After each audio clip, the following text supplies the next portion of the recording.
तो आज बात करेंगे उस राजनीतिक गुत्थी की जो उलझकर ऐसी हो गई है जैसे पुरानी पतंग की डोर। तो भाई महाराष्ट्र के चुनाव नतीजों को आए हुए 7 दिन हो गए और 7 दिन में क्या क्या नहीं बदल गया। मौसम बदल गया, लोग बदल गए, लेकिन नहीं बदला तो महाराष्ट्र का मुख्यमंत्री।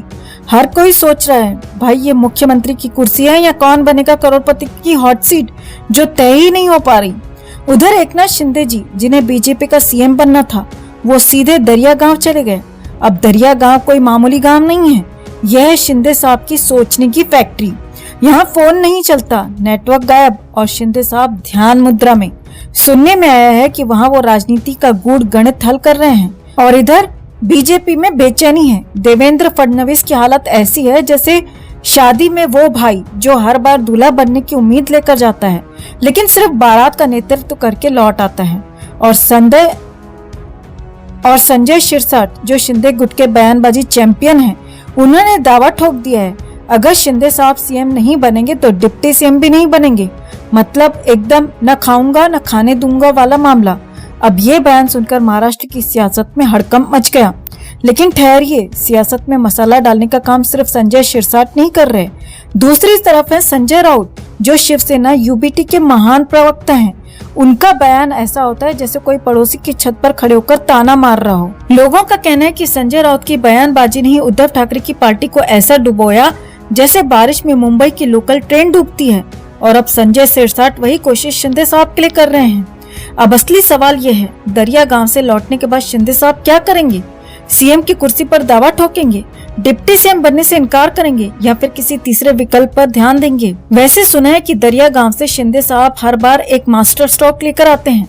अब देखना यह है कि इस बार उनका मास्टर स्ट्रोक चेकमेट होगा या अपना पत्ता कट।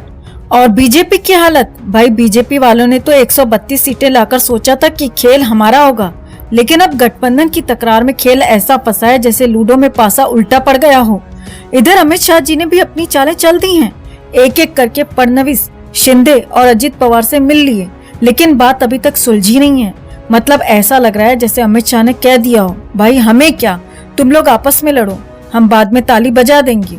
अब बात आती है देवेंद्र फडणवीस पर। वो बेचारे तो तैयार बैठे थे कि इस बार सीएम बनेंगे, लेकिन अब हालत ऐसी है कि अगर किसी ने उनसे पूछा भाई क्या तुम डिप्टी सीएम बनने को तैयार हो, तो वो जवाब देंगे भाई मैं तो अब चौकीदार बनने को भी तैयार हूँ, बस कुछ बनने दो। और संजय शिरसाट के बयानों का क्या करें? वो तो हर दिन एक नया दावा लेकर आते हैं। कल कहेंगे शिंदे साहब प्रधानमंत्री बनने वाले हैं, परसों कहेंगे नहीं शिंदे साहब गांव के सरपंच ही बन जाएंगे। अब सुनने में ये भी आ रहा है कि अगर शिंदे साहब ने सीएम की कुर्सी नहीं ली तो वो महायुति से अलग हो सकते हैं। मतलब जैसे क्रिकेट का खिलाड़ी मैच हारने के बाद कह दे भाई मेरी बैटिंग तो देखो, लेकिन भाई असली खेल तो 5 दिसंबर को होगा। तब तक के लिए शिंदे साहब सोचेंगे, बीजेपी सोचेगी और हम भी सोचेंगे। तो दोस्तों आपकी क्या राय है? क्या शिंदे साहब सीएम बनेंगे या फिर बीजेपी का ही कोई चेहरा सामने आएगा? कमेंट में जरूर बताएं और वीडियो को ज्यादा से ज्यादा लाइक और शेयर कर अपना प्यार और सपोर्ट भी जरूर दिखाएं।